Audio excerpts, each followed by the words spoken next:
ഇസ്രായേലിനെ മോശ നയിച്ചതുപോലെ മിശിഹാനാഥൻ നമ്മെ നയിക്കും യാത്ര. ഇസ്രായേലിനെ മോശ നയിച്ചതുപോലെ മിശിഹാനാഥൻ നമ്മെ നയിക്കും യാത്ര. മരുഭൂച്ചൂടിൽ തളരും മനസ്സുകളിൽ സ്നേഹത്തെളിനീർ പെയ്തിറങ്ങും യാത്ര. പുറപ്പാട് പുറപ്പാട് പുറപ്പാട്.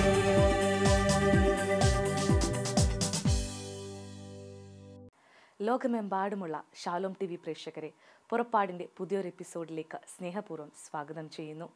ഇന്ന് നമ്മോടൊപ്പമായിരിക്കുന്നത് ലോകത്തിലെ തന്നെ ഏറ്റവും വലിയ ഇടവകയായ ദുബായ് സെയിൻറ്റ് മേരീസ് ദേവാലയത്തിലെ മലയാളം കരിസ്മാറ്റിക് കമ്മ്യൂണിറ്റിയുടെ നേതൃത്വനിരയാണ്. കോർഡിനേറ്ററും ജോയിൻറ്റ് കോർഡിനേറ്ററും അടങ്ങുന്ന സഹോദരങ്ങൾ അവരുടെ അനുഭവങ്ങളും ജീവിതത്തിൽ അവർ നേരിട്ട ഓരോ വെല്ലുവിളികളും എങ്ങനെ നേരിട്ടു എന്നതിനെപ്പറ്റി നമ്മോട് പങ്കുവെക്കുകയാണ്. പ്രാർത്ഥനാപൂർവ്വം നമുക്കത് ശ്രവിക്കാം.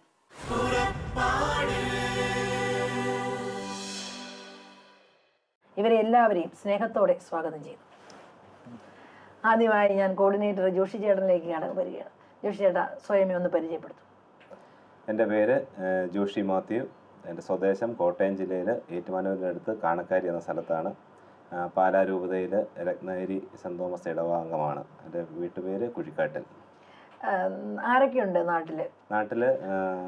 പാപ്പച്ചനും അമ്മയും തന്നെയേ ഉള്ളൂ.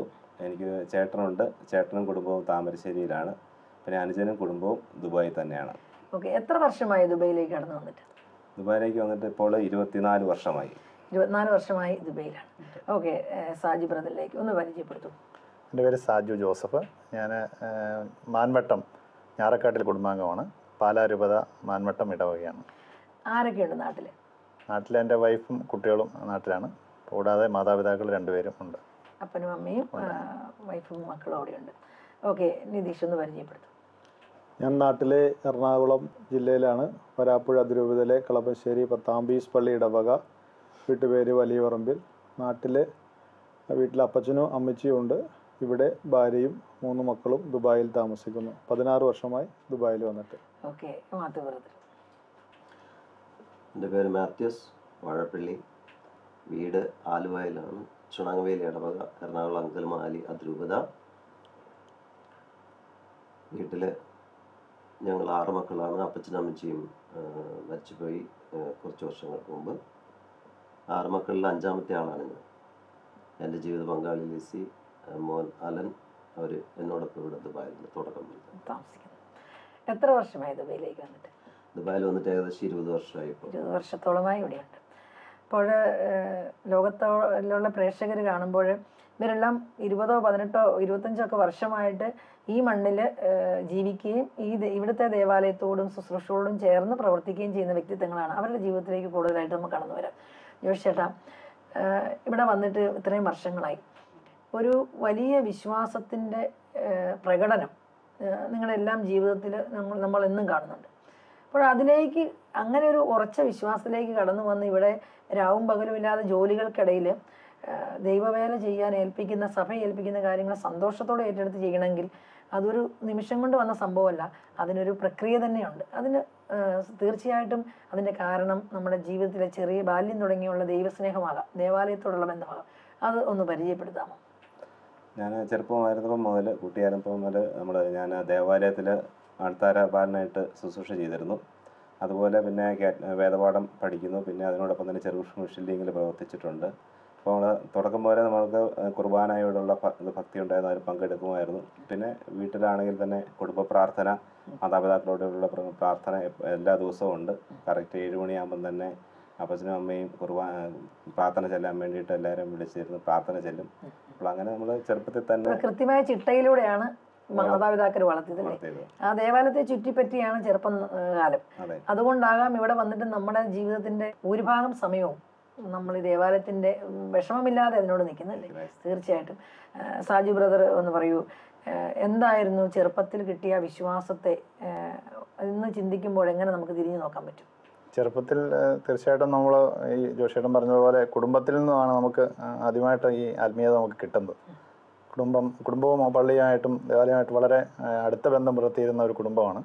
അതുപോലെ ഞാനാണേലും യുവാവായിരുന്ന സമയത്താണേലും ഭക്തസംഘടനകളിലും പല കാറ്റക്കിസം പഠിപ്പിക്കാനും അങ്ങനെയുള്ള കാര്യങ്ങളിലൊക്കെ ബന്ധപ്പെട്ട് തന്നെ നിന്നിരുന്നതാണ്.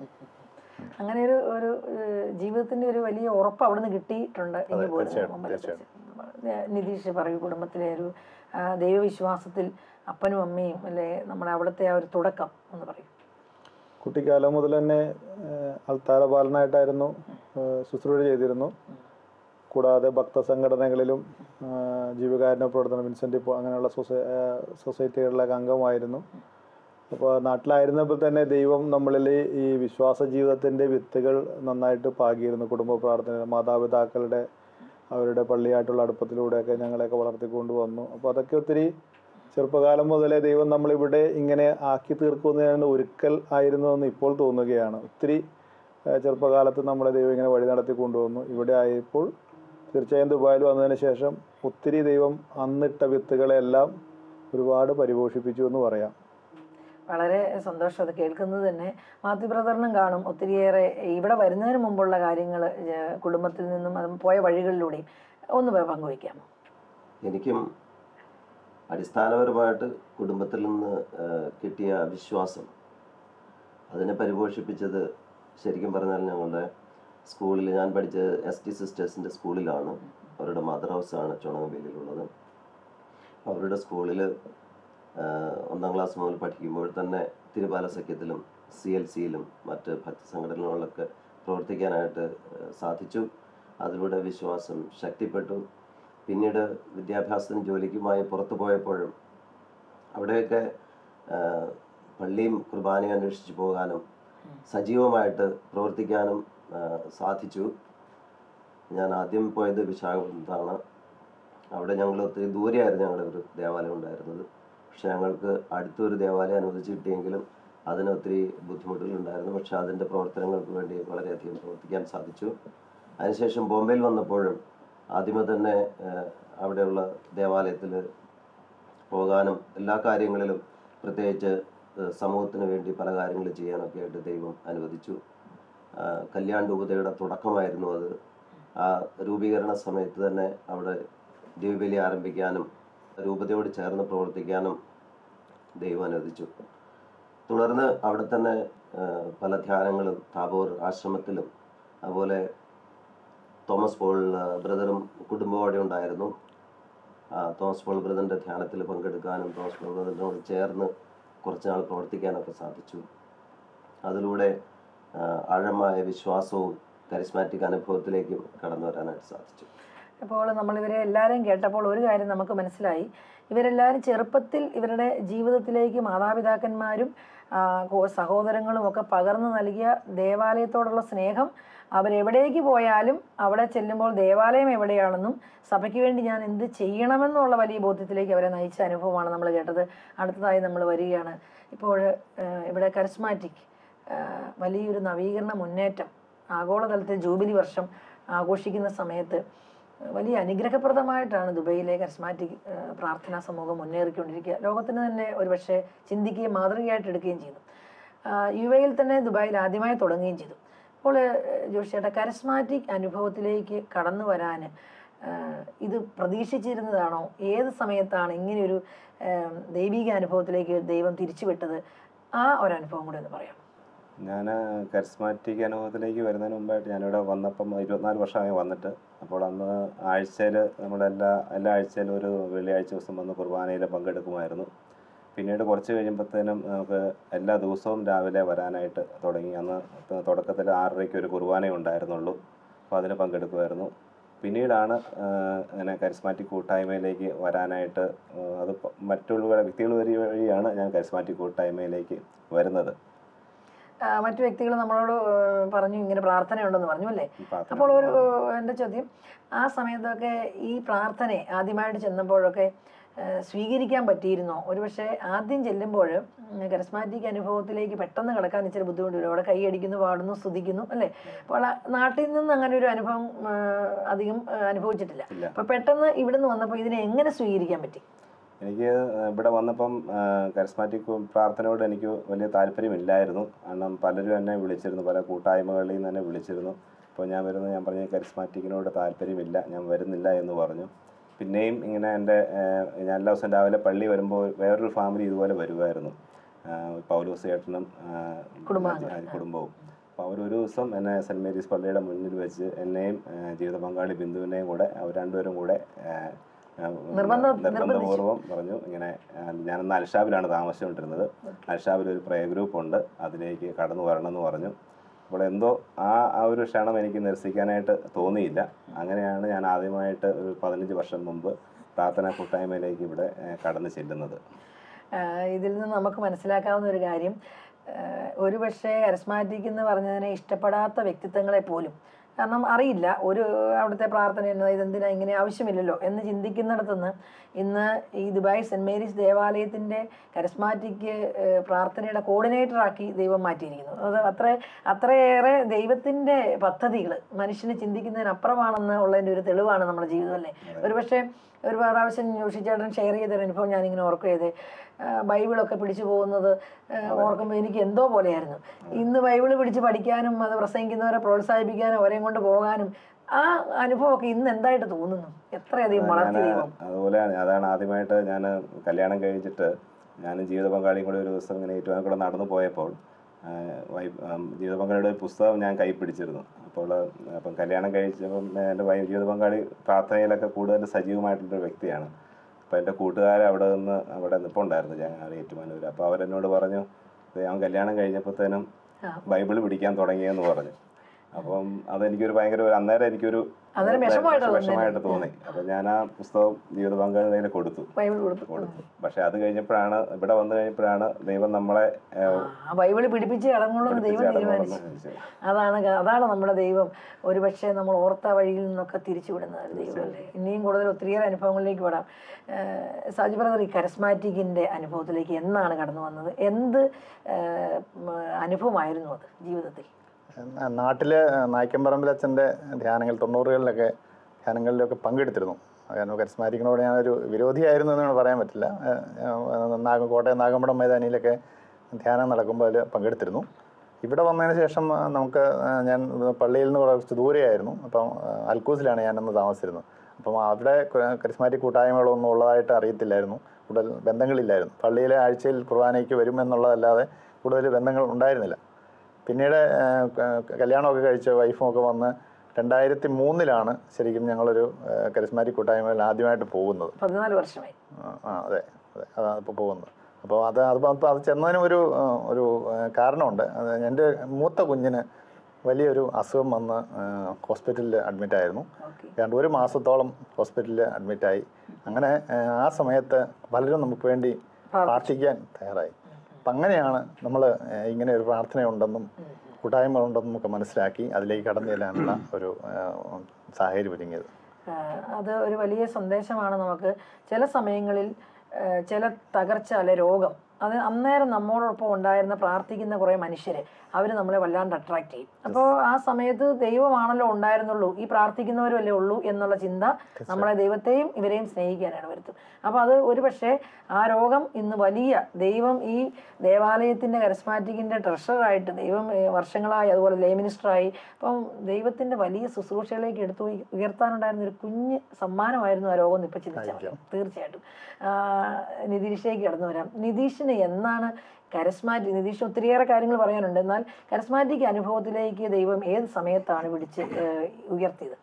ഭൂരിഭാഗം പ്രവാസികളെയും പോലെ തന്നെ പറയാൻ സാധിക്കും, ദുബായിൽ വെച്ച് തന്നെയാണ് ഞാൻ കരിസ്മാറ്റിക് അനുഭവത്തിലേക്ക് കടന്നു വരുന്നത്. നാട്ടിൽ ഒരിക്കൽ മുരിങ്ങൂർ വെച്ച് ധ്യാനം കൂടിയിട്ടുണ്ടെങ്കിലും അതത്ര സ്പർശിച്ചു എന്നൊന്നും പറയാൻ സാധിക്കില്ല. പക്ഷേ ഇവിടെ വന്നപ്പോൾ ആണ്, കൂട്ടായ്മ ജീവിതത്തിലേക്ക് ചെന്നപ്പോഴാണ് അത് എന്നെ ഒത്തിരി മാറ്റിമറിച്ചത്. ഞാൻ ഓർക്കുന്നുണ്ട്, ആദ്യകാലങ്ങളിൽ ഒരു സാക്ഷ്യം പറയാനോട് പറഞ്ഞിട്ട് ഞാനൊരു ഭിത്തിയോട് ചേർന്ന് നിന്നൊരു പുസ്തകം വെച്ച് മുഖം മറച്ചുകൊണ്ടാണ് ആൾക്കാരോട് അന്ന് സംസാരിച്ചത്. കാരണം ആളുകളെ ഫേസ് ചെയ്യാനുള്ളൊരു ഒരു ത്രാണിയില്ലായ്മ എന്ന് വേണമെങ്കിൽ പറയാമെന്ന്. ദുബായിൽ വന്നിട്ട് സത്യത്തിൽ ദുബായിൽ പള്ളി എവിടെയെന്ന് പോലും എനിക്കൊന്നും അറിയില്ലായിരുന്നു. അപ്പോൾ എൻ്റെ ക്യാമ്പിലാണ് എൻ്റെ കൂടെ താമസിച്ചിരുന്നത്. ഷാർജയിൽ പോയപ്പോൾ എന്നെയും കൊണ്ട് ഷാർജയിൽ പോയി അവർ, ഷാർജ പള്ളിയിൽ. അങ്ങനെ അവർ മാർത്തോമക്കാർ, അവർ മാർത്തോമ പള്ളിയിൽ പോയപ്പോൾ ഞാൻ തൊട്ടപ്പുറത്തുള്ള സെൻറ്റ് മൈക്കിൾസ് പള്ളിയിൽ പോലും കുർബാന സമയം പോലും ഒന്നും അറിയത്തില്ല. അങ്ങനെ അവിടെ നിന്ന് ഒരുപാട് ഗ്രോട്ടോന് മുമ്പിലൊക്കെ ഒന്ന് പ്രാർത്ഥിക്കുമായിരുന്നു. അങ്ങനെ ഇരിക്കുമ്പോൾ എൻ്റെ ക്യാമ്പിൽ തന്നെയുള്ള ആൾ എന്നെ കൂട്ടിക്കൊണ്ട് അവിടെ നടക്കുന്ന ഒരു കരിസ്മാറ്റിക് പ്രെയറിലേക്ക്, അന്നത്തെ ഒരു സോണൽ പ്രെയർ ഗ്രൂപ്പിലേക്ക് കൂട്ടിക്കൊണ്ട് പോകുന്നത്. ഞാൻ പറയുന്നത് നമ്മൾ വിളിക്ക് നമ്മളൊരു ആമേൻ പറഞ്ഞപ്പോൾ എന്നെ ഒന്ന് കൂട്ടാനൊരു ചേട്ടൻ വന്നു. ആ ചേട്ടൻ്റെ വിളിക്ക് ഞാനൊരു ആമേൻ പറഞ്ഞു.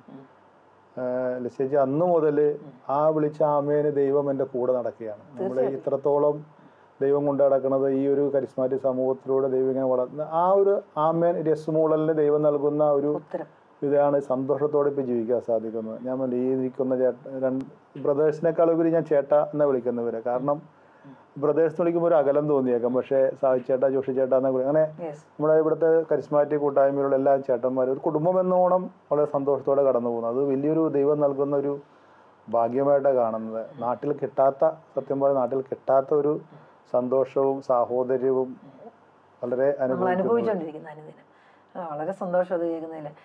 മാത്യു ബ്രദർ പറഞ്ഞിരുന്നു ബോംബെയിൽ നിന്ന് ഡിവൈൻ ധ്യാന കേന്ദ്രത്തോട് ചേർന്നിടത്തു നിന്നാണ് കരിസ്മാറ്റിക്. എന്തൊക്കെയാണ് ആ അനുഭവങ്ങളെന്ന് പറയും? ഞാൻ ആക്ച്വലി ആദ്യത്തെ എൻ്റെ കരിസ്മാറ്റിക് ധ്യാനം ബഹുമാനപ്പെട്ട ജോസ് പാലാട്ടിയച്ചൻ്റെ ധ്യാനമായിരുന്നു. അത് ഞാൻ പഠിച്ചുകൊണ്ടിരുന്ന സമയത്താണ് കൂടി. പക്ഷെ അന്ന് ആ ധ്യാനത്തിൽ പങ്കെടുത്തെങ്കിലും എനിക്കത്ര കാര്യമായിട്ട് പ്രത്യേക അനുഭവങ്ങളൊന്നും ഇല്ലാതെ കടന്നുപോയി. അതിനുശേഷം വീണ്ടും ഞാൻ 96 അവിടെ തോമസ് പോൾ ബ്രദറിൻ്റെ ധ്യാനത്തിൽ പങ്കെടുക്കുന്ന സമയത്താണ് ശരിക്കും പറഞ്ഞാൽ ആഴമേറിയ ഒരു ദൈവാനുഭവത്തിലേക്ക് കർത്താവിനെ കൈപിടിച്ചുയർത്തി.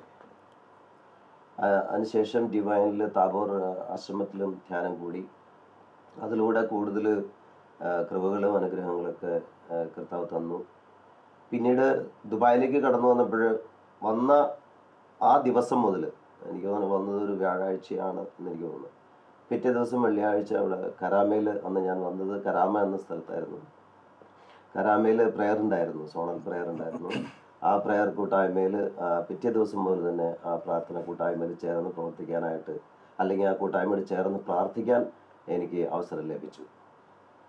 അങ്ങനെ പ്രാർത്ഥിക്കുമ്പോൾ അതിനോടൊപ്പം ദേവാലയത്തോടും ഈ ദുബായ് സെൻറ്റ് മേരീസ് ദേവാലയത്തോടും അതിൻ്റെ പ്രാർത്ഥനാ കൂട്ടായ്മകളോടൊക്കെ ചേർന്ന് പ്രാർത്ഥിക്കാനും അതിൻ്റെ തുടർന്ന് വരുന്ന പ്രവർത്തനങ്ങളിൽ കർത്താവ് പല രീതിയിൽ പങ്കുചേരാനായിട്ട് എന്നെ വിളിച്ചു. തീർച്ചയായിട്ടും ഒരു സമയത്ത് UAE CST കരിസ്മാറ്റിക്കിൻ്റെ നേതൃത്വത്തെ നയിച്ച വ്യക്തിത്വമായിട്ട് മാറ്റി ദൈവം അല്ലേ. വളരെ സന്തോഷം അത് കേൾക്കാൻ. ഞാൻ ജോഷി ചേട്ടനിലേക്ക് വീണ്ടും വരികയാണ്. ജോഷി ചേട്ടാ, ഇവിടെ പല മിനിസ്ട്രികളായിട്ടാണ് ഡിവൈഡ് ചെയ്തിരിക്കുന്നത്. ഇവിടെ ലോകത്തിൻ്റെ ഒരിടത്തും ഉണ്ടോയെന്ന് എനിക്കറിയില്ല, അത്ര കൃത്യമായ ഒരു സ്ട്രക്ചർ കരിസ്മാറ്റിക്കിനൂടെ ഉണ്ട്.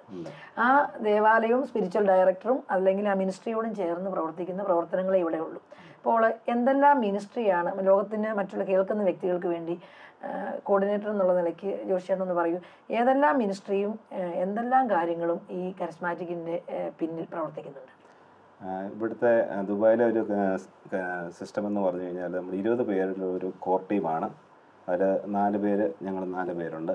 ബാക്കി 16 പേര് 8 മിനിസ്ട്രികളെയാണ് അവർ 8 മിനിസ്ട്രികളിൽ പെട്ടവരാണ്. അപ്പോൾ പ്രധാനപ്പെട്ട 8 മിനിസ്ട്രികൾ നമ്മളിവിടെയുള്ളത്, ഒന്ന് വേർഡ് മിനിസ്ട്രി, പിന്നെ രണ്ടാമത് മ്യൂസിക്, പ്രൈസ് ആൻഡ് വർഷിപ്പ്, പിന്നെ ഇൻ്റർസെഷൻ മിനിസ്ട്രി ഉണ്ട്, പിന്നെ റീച്ച് ഔട്ട് മിനിസ്ട്രി, പിന്നെ ഹീലിംഗ് ആൻഡ് കൗൺസിലിംഗ്, പിന്നെ media ministry, Christian ministry, service ministry.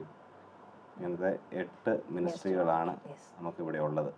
അപ്പോൾ 8 മിനിസ്ട്രികൾക്ക് വേണ്ടി 2 പേര് വെച്ചിട്ടുണ്ട്. അപ്പോൾ അവരാണ് ആ മിനിസ്ട്രികളുമായിട്ട് ബന്ധപ്പെട്ട കാര്യങ്ങളൊക്കെ ചെയ്യുന്നതും അതിൻ്റെ ഉത്തരവാദിത്വം അവർക്കാണ്. പിന്നെ നമ്മുടെ എല്ലാ കാര്യങ്ങളും നോക്കാനായിട്ട് നമുക്ക് സ്പിരിച്വൽ ഡയറക്ടറായിട്ട് നമ്മുടെ ബഹുമാനപ്പെട്ട അലക്സ് പാച്ചാപറമ്പിൽ അച്ഛനുണ്ട്. അച്ഛനുമായിട്ട് ആലോചിച്ചാണ് നമ്മളെല്ലാ കാര്യങ്ങളും ചെയ്യുന്നത്. തീർച്ചയായിട്ടും അത് വളരെ സന്തോഷമാണ്. എൻ്റെ ചോദ്യം, ഇവിടെ എന്തെല്ലാം കാര്യങ്ങൾ ഒരു വർഷം അല്ലെങ്കിൽ ഈ ഇപ്പം എലക്റ്റഡ് ആയ വ്യക്തികൾ 2 വർഷമാവുമല്ലോ സാധാരണ അവർ ഭാരവാഹിത്വമുള്ളത്, ആ സമയത്ത് നടക്കേണ്ട ശുശ്രൂഷകൾ എന്തെല്ലാം നമ്മൾ അതിനെ നോക്കി കൈകാര്യം ചെയ്യേണ്ടതായിട്ടുണ്ട്? നമുക്കിവിടെ കരിസ്മാറ്റിക് പ്രെയർ ഉള്ളത് നമുക്ക് 23 കൂട്ടായ്മകൾ ഇപ്പോൾ ഉണ്ട്. ദുബായിയുടെ പല ഭാഗത്തായിട്ട് 23 കൂട്ടായ്മകളുണ്ട്. പുതുതായിട്ട് 2 കൂട്ടായ്മകൾ ഇനിയിപ്പം വരാൻ പോകുന്നുണ്ട്. അപ്പം അങ്ങനെ മൊത്തം 25 ആവും. പിന്നെ അതുപോലെ തന്നെ നമുക്ക് പള്ളിയിലാണെങ്കിൽ നമുക്ക് ദേവാലയത്തിൽ എല്ലാ ഫസ്റ്റ് ഫ്രൈഡേ ഓഫ് ദ മന്തിൽ നമുക്കൊരു ഫാസ്റ്റിംഗ് പ്രെയർ ഉണ്ട്. ഒരു 11 മണി മുതൽ 1:45 സമയം വരെ നമുക്കൊരു എല്ലാ ആദ്യത്തെ വെള്ളിയാഴ്ചയും നമുക്കൊരു ഫാസ്റ്റിംഗ് പ്രെയർ ഉണ്ട്. അതിലേക്ക് ഏകദേശം ഒരു 1500 ആൾക്കാരോളം കടന്നു വരുന്നുണ്ട് ആ ഫാസ്റ്റിംഗ് പ്രെയറിലേക്ക്. അതല്ലാതെ നമുക്ക് എല്ലാ തിങ്കളാഴ്ചകളിലും 7:30 മുതൽ 9 മണി വരെ മൺഡേ പ്രെയർ ഉണ്ട്. അതും ഇതുപോലെ വചന ശുശ്രൂഷയും പ്രൈസ് ആൻഡ് വർഷിപ്പ്, വചന ശുശ്രൂഷ, ആരാധന അങ്ങനെയാണ് പോകുന്നത്. അപ്പോൾ നമുക്ക് പള്ളിയിൽ വന്ന് എല്ലാ ആഴ്ചയിലും എല്ലാവർക്കും കൂടാനായിട്ടുള്ള സാഹചര്യമുണ്ട്. പിന്നെ അതായത് ഇതിൽ നിന്ന് മനസ്സിലാകുന്നത് സോണലിൽ ഒരു പ്രെയർ ഉണ്ട്, എല്ലാ ആഴ്ചയിലും ഒരു ദിവസം അവർക്ക് കൂടാം. അത് കഴിഞ്ഞ് മൺഡേ പ്രെയർ എന്ന് പറഞ്ഞാൽ പൊതുവായ എല്ലാ സോണും കൂടെ ഒന്നിച്ച് ചേരുന്നു അല്ലേ? അതിനുശേഷം ഫാസ്റ്റിംഗ് ഒരു മാസത്തിൽ എല്ലാവരും കൂടെ ഒന്നിച്ച് ചേരുന്നു. അത് ഇവിടത്തെ ഉള്ളവർ മാത്രമാണോ അതോ മറ്റു സ്ഥലങ്ങളിൽ നിന്നും വരുമോ? ഫാസ്റ്റിംഗ് പ്രെയറിന് പുറത്തുനിന്നുള്ള ആൾക്കാർ വരുന്നുണ്ട്. മൺഡേ പ്രെയറിന് ഇവിടെ ഉള്ള ആൾക്കാർ മാത്രമേ വരുന്നുള്ളൂ. അപ്പോൾ ഒരു കൃത്യമായ സ്ട്രക്ചറിൽ പിന്നെ എന്തൊക്കെ സംഭവിക്കുന്നു? വാർഷിക ധ്യാനങ്ങൾ ഉണ്ട്. നമുക്ക് കഴിഞ്ഞ ഒരു 7 വർഷമായിട്ട് നമുക്കിപ്പോൾ വർഷത്തിൽ ഒരു ബൈബിൾ കൺവെൻഷൻ പോലെ ഒരു 5 ദിവസത്തെ ബൈബിൾ കൺവെൻഷൻ നമ്മളിവിടെ നടത്താറുണ്ട്. കഴിഞ്ഞ വർഷം ധ്യാനം നടത്തിയത് നമ്മുടെ മക്കിയാദ് ധ്യാന കേന്ദ്രത്തിലെ ജോയി ചെമ്പശ്ശേരി അച്ഛനായിരുന്നു. ഈ വർഷം നമുക്ക് ബൈബിൾ കൺവെൻഷൻ നടക്കുന്നത് ഡിസംബർ 26 മുതൽ 30 വരെയുള്ള ദിവസങ്ങളിലാണ്. ഈ വർഷം നമുക്ക് വേണ്ടിയിട്ട് വചനം പ്രസംഗിക്കാനായിട്ട് വരുന്ന ബഹുമാനപ്പെട്ട ദാനിയേൽ പൂർണ്ണത്തിൽ അച്ഛനാണ്. അതിനുവേണ്ടിയുള്ള ഒരുക്കങ്ങളെല്ലാം നമ്മൾ ചെയ്യാൻ തുടങ്ങുന്നു, പ്രാർത്ഥിക്കുന്നു അല്ലേ? എല്ലാ മിനിസ്ട്രിയും നിങ്ങൾ എക്സിക്യൂട്ടീവ് അംഗങ്ങളായ കോർഡിനേറ്ററിനോടും ജോയിന്റ് കോർഡിനേറ്ററിനോടും ട്രഷറിനോടും സെക്രട്ടറിയോടും ചേർന്ന് ഈ നിങ്ങൾ പറയുന്ന തീരുമാനങ്ങളെ അല്ലെങ്കിൽ ഈ സമൂഹം മുഴുവൻ ഒറ്റക്കെട്ടായി നിങ്ങളോടൊപ്പം ഉണ്ടോ? ഉണ്ട്, തീർച്ചയായിട്ടും. അവരാണ് ഓരോ മിനിസ്ട്രികളുടെ ഇത് പ്രധാനമായിട്ടും നോക്കുന്നത്. പക്ഷേ നമ്മളെല്ലാം എക്സിക്യൂട്ടീവിലും ഓരോ കമ്മിറ്റിയിലും എല്ലാം ആലോചിച്ചാണ് എല്ലാ മിനിസ്ട്രികളും ഒരുമിച്ചാണ് ഓരോ കാര്യങ്ങൾ ചെയ്യുന്നത്. തീർച്ചയായിട്ടും വളരെ സന്തോഷം. വാർഷിക ധ്യാനം നടത്താറുണ്ട് എന്നുള്ളത് എനിക്കറിയാം, അതിനെപ്പറ്റി ഒന്ന് പറയാമോ? വാർഷിക ധ്യാനം എന്ന് പറഞ്ഞു കഴിഞ്ഞാൽ അതിന് കഴിഞ്ഞ വർഷം നടത്തിയത് ബിഷപ്പ് പാംബ്ലാനി അല്ലായിരുന്നു? അത് വാർഷിക ധ്യാനം നടക്കുന്നുണ്ട്. അത് ഇടവക തലത്തിൽ നടത്തുന്നതാണ്. അത് നമ്മുടെ ബഹുമാനപ്പെട്ട പാംബ്ലാനീസനായിരുന്നു കഴിഞ്ഞ വർഷം നടത്തിയത്. അത് ഈസ്റ്ററിനോടനുബന്ധിച്ചുള്ള ഇടവക ധ്യാനമാണ്. അത് എത്ര ദിവസത്തെയാവും? അത് 4 ദിവസത്തെ ധ്യാനമാണ്. അത് ഓരോ വർഷവും എല്ലാ ഈസ്റ്ററിന് മുമ്പും ഇത് നടക്കുന്നുണ്ട്? എല്ലാ ഈസ്റ്ററിന് മുമ്പും ആ നോയമ്പ് കാലത്ത് നമ്മുടെ നോയമ്പിൻ്റെ സമയത്ത് നടത്തുന്നുണ്ട്. വളരെ സന്തോഷം. ഇത് കാണുന്ന ലോകത്തിൻ്റെ എല്ലാ ഭാഗത്തുമുള്ള വ്യക്തിത്വങ്ങൾക്ക് മനസ്സിലാകും ദുബായിൽ എത്ര കൃത്യമായ ഒരു സ്ട്രക്ചറിലൂടെയാണ് ഇവിടുത്തെ ശുശ്രൂഷകൾ പോവുക എന്നുള്ളത്. വളരെ സന്തോഷത്തോടെ വരികയാണ്. സാജി ബ്രദറിലേക്ക് വരിക.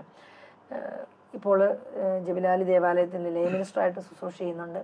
അതുപോലെ തന്നെ ഇവിടെ എല്ലാ കാര്യങ്ങളിലും ഒരു വളരെ ശാന്തമായിട്ട് എല്ലാവർക്കും സമീപിക്കാവുന്ന, എല്ലാവർക്കും ഇഷ്ടമുള്ള ഒരു വ്യക്തിത്വമാണ്. വളരെ ശാന്തമായിട്ട് എല്ലാ കാര്യങ്ങളും, പ്രത്യേകിച്ച് ഇവിടെ ഒത്തിരി ശുശ്രൂഷകൾ നടക്കുന്നുണ്ട്. അതിൻ്റെ സാമ്പത്തിക കാര്യങ്ങളെ എല്ലാം ദൈവം ഏൽപ്പിച്ചിട്ടുണ്ട്. ആ വഴിയിലൊക്കെ ദൈവം ഇവിടുത്തെ മനുഷ്യർ ഏൽപ്പിച്ച കാര്യങ്ങൾ സാജി ബ്രദർ എങ്ങനെയാണ് അതിനെ നോക്കിക്കാണുന്നത്? ദൈവിക കാര്യങ്ങൾക്ക് നമ്മുടെ സമൂഹം വളരെയേറെ സപ്പോർട്ട് ചെയ്യുന്നുണ്ട്. ഒരു കാര്യങ്ങൾക്ക് ഒരു കുറവ് വരിക എന്നുള്ളത് ദുബായിയെ സംബന്ധിച്ചില്ല. യാതൊരു പ്രതിസന്ധിയും ഇല്ലാതെ ഏൽപ്പിച്ച് ഉത്തരവാദിത്തം ചെയ്യാൻ ഇവിടെ എല്ലാവരും സപ്പോർട്ടാണല്ലേ? തീർച്ചയായിട്ടും. അത് വളരെ സന്തോഷമാണ്. ഒരു പ്രശ്നങ്ങളോ പ്രതിസന്ധിയോ ഒന്നും ഇല്ലാതെ ദൈവം നൽകിയ സമ്പത്തിനെ ദൈവകാര്യത്തിന് വേണ്ടി പറയുമ്പോൾ അവരെല്ലാവരും സഹകരിച്ച് ട്രഷറിന് ഒരു പ്രതിസന്ധി ഉണ്ടാക്കുന്നില്ല അല്ലേ? അപ്പോൾ ആ ഇവിടുത്തെ മലയാളം കമ്മ്യൂണിറ്റിയോട് നമുക്ക് നന്ദിയുള്ളവരായിരിക്കാമെന്ന് ഞാൻ പറയാം. നിതീഷിലേക്ക് വരുമ്പോൾ എനിക്ക് ചോദിക്കാനുള്ളത്, ഒരു പക്ഷേ നിതീഷിനെ ഞങ്ങളെല്ലാവരും അറിയുന്നത് പുറത്ത് ആരും പോകാത്ത മേഖലകളിൽ പോയി. ആദ്യം നിതീഷ് പറഞ്ഞു, എന്നോടൊരു വാക്ക് പറയാമോ എന്ന് ചോദിച്ചപ്പം ഭിത്തിയിലേക്ക് തിരിഞ്ഞു നിന്ന് പറഞ്ഞ ഒരു വ്യക്തിയെന്ന് പറഞ്ഞു. ആ വ്യക്തി ഇവിടെ ഒരിക്കലും ദേവാലയത്തിലോട്ട് കയറാൻ പോലും സാധ്യതയില്ലാത്തവരെ പോലും വിളിച്ച് കൊണ്ടുവന്ന് അവരെ പോയി കണ്ടുപിടിച്ച് അതിനുവേണ്ടി ഒരു മിനിസ്ട്രിയെ തന്നെ മനസ്സുകൊണ്ട് സ്വപ്നം കണ്ട് അതിനെ സ്ട്രോങ് ആക്കി അതിനെ വളർത്താൻ വേണ്ടി ആഗ്രഹിച്ച് പ്രവർത്തിച്ച് രാവും പകലുമില്ലാതെ സാഹചര്യങ്ങളുടെ സർവ്വ പരിമിതികളെ ലംഘിച്ചുകൊണ്ട്, വെയിലാണേലും തണുപ്പാണേലും ഒരു പക്ഷേ പുറത്തേക്ക് ഇറങ്ങി ശുശ്രൂഷ ചെയ്തു. അത് അനേകർക്ക് അനുഗ്രഹമായി. പുറപ്പാട് പോലെയുള്ള പ്രോഗ്രാമുകളുടെ സഭ വലിയ അത്ഭുതത്തോടെ കണ്ട പ്രോഗ്രാം ചെയ്യാൻ ദൈവം എടുത്ത് ഉപയോഗിച്ചു. ആ വഴികളെ ഒന്ന് പറയാമോ? അത് റീച്ച് ഔട്ട് മിനിസ്ട്രി എന്നൊരു മിനിസ്ട്രിയിലൂടെയാണ് ഞാൻ ആ ഒരു സർവീസ് മേഖലയിലേക്ക്, അല്ല ശുശ്രൂഷ മേഖലയിലേക്ക് കടന്നു വന്നത്. അത് ഞാൻ ഒറ്റക്കല്ല ഒരിക്കലും. കാരണം അതിനുവേണ്ടി നിശബ്ദമായിട്ട് ആത്മാർത്ഥമായിട്ട് പ്രാർത്ഥിക്കുന്ന ഒരുപാട് നല്ല സഹോദരങ്ങൾ നമ്മുടെ ദുബായിലുണ്ട്. അവരെല്ലാവരും ഒന്നിച്ചു ചേർന്നാണ് നമ്മളിത് ചെയ്യുന്നത്. നമ്മുടെ പണ്ടത്തെ കാലത്ത് ലേബർ ക്യാമ്പ് താമസിച്ചിരുന്നവർക്ക് കുർബാനക്കൊക്കെ വരുവാൻ ഒത്തിരി ബുദ്ധിമുട്ടായിരുന്നു. മാത്രമല്ല അവർ നമ്മുടെ പള്ളിയിൽ നടക്കുന്ന പൊതുവായ ധ്യാനങ്ങളിലൊക്കെ നമുക്കറിയാം, നമ്മുടെ പള്ളിയിൽ വരുവാൻ സാധിക്കുന്നവരോ കുടുംബമായിട്ട് താമസിക്കുന്നവരോ പള്ളിക്കടുത്ത് താമസിക്കുന്നവരോ ആയിരുന്നു വന്നുകൊണ്ടിരുന്നത്. അപ്പോൾ അങ്ങനെയുള്ള അവസരത്തിലായിരുന്നു ഞങ്ങൾ ഈ പള്ളിയിലേക്ക് എപ്പോഴും വരാത്തൊരാളുകൾക്ക് വേണ്ടി മാത്രമായിട്ട് ഒരു ധ്യാനത്തെ പറ്റി ഒന്ന് ആലോചിക്കുന്നത്. അങ്ങനെ അന്നിരുന്ന സറാഫിൻ അച്ഛൻ നമ്മുടെ ഇടവയിലുണ്ടായിരുന്ന സറാഫിൻ, മലയാളം കമ്മ്യൂണിറ്റിയുടെ ആത്മീയ ഗുരുവായൂർ സറാഫിൻ അച്ഛനോട് കൂടി ആലോചിച്ചു. അച്ഛൻ്റെ അനുവാദത്തോടുകൂടി നമ്മൾ പുറപ്പാട് എന്നൊരു ധ്യാനം അന്ന് നടത്തി. ഓൺലി ഫോർ നമ്മുടെ ഈ ക്യാമ്പുകളിൽ താമസിക്കുന്ന അല്ലെങ്കിൽ ഇവിടെ ഏകസ്ഥരായിട്ട് താമസിക്കുന്നവർ, നാട്ടിലെ കുടുംബങ്ങളൊക്കെ നാട്ടിലായിരിക്കാം, അപ്പോൾ ഇവിടെ ഏകസ്ഥരായിട്ട് താമസിക്കുന്ന ആളുകൾക്ക് വേണ്ടിയിട്ട് അന്ന് ധ്യാനം നടത്തി. അതുകൂടാതെ ഇവിടുത്തെ നമ്മുടെ ഗവൺമെൻറ്, ഇവിടുത്തെ ദുബായ് ഭരണകൂടം അനുവദിച്ച് നൽകുന്ന സാഹചര്യം ഉപയോഗിച്ചുകൊണ്ട് നമ്മൾ ദുബായ് ജയിലുകളിലും പോയി അവരെ സന്ദർശിക്കാറുണ്ട്. നാട്ടിൽ പോയി ലീവിനൊക്കെ പോകുമ്പോൾ അവരുടെ കുടുംബങ്ങളിലും പോയി അവരെയൊക്കെ സന്ദർശിച്ചു.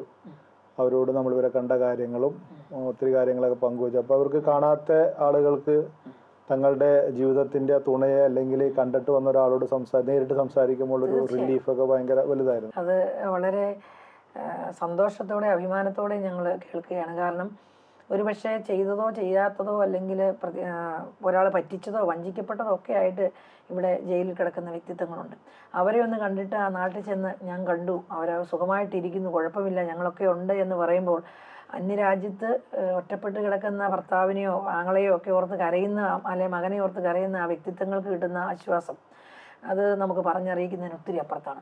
അതുപോലെ തന്നെ തീർച്ചയായിട്ടും ദേവാലയത്തോട് കൂദാശകളോട് എത്തിപ്പിടിക്കാൻ പറ്റാത്തവരെ ദേവാലയത്തിൽ കൊണ്ടുവന്ന് എത്തിച്ച് അവർക്കൊന്ന് പാടാനോ സ്തുതിക്കാനോ പ്രാർത്ഥിക്കാനോ വചനം കേൾക്കാനോ നടത്തിയ പുറപ്പാടെന്ന് പറയുന്ന വലിയ ഒത്തിരിയേറെ പേര് അതിൻ്റെ അത് പങ്കെടുത്തില്ല. എത്ര പേരൊക്കെയാണ് പങ്കെടുത്തത്? 2000-ഓളം പേര് പങ്കെടുത്തു.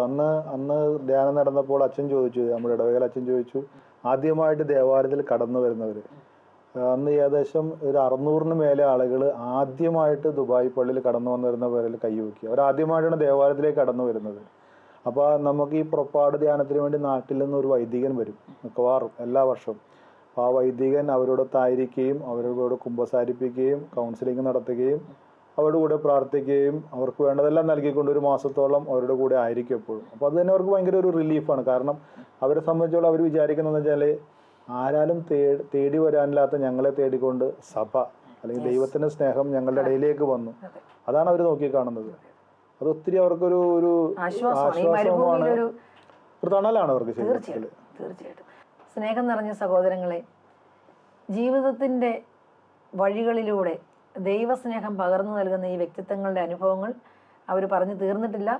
അടുത്ത എപ്പിസോഡിൽ ഇവരുടെ കൂടുതൽ അനുഭവങ്ങളും ഇവരെ ദൈവം ഈ മരുഭൂമിയിൽ നടത്തുന്ന വഴികളും നമുക്ക് കേൾക്കാം. നന്ദി.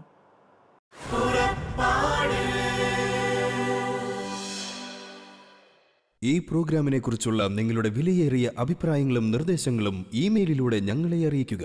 പുറപ്പാട്.UAE@gmail.com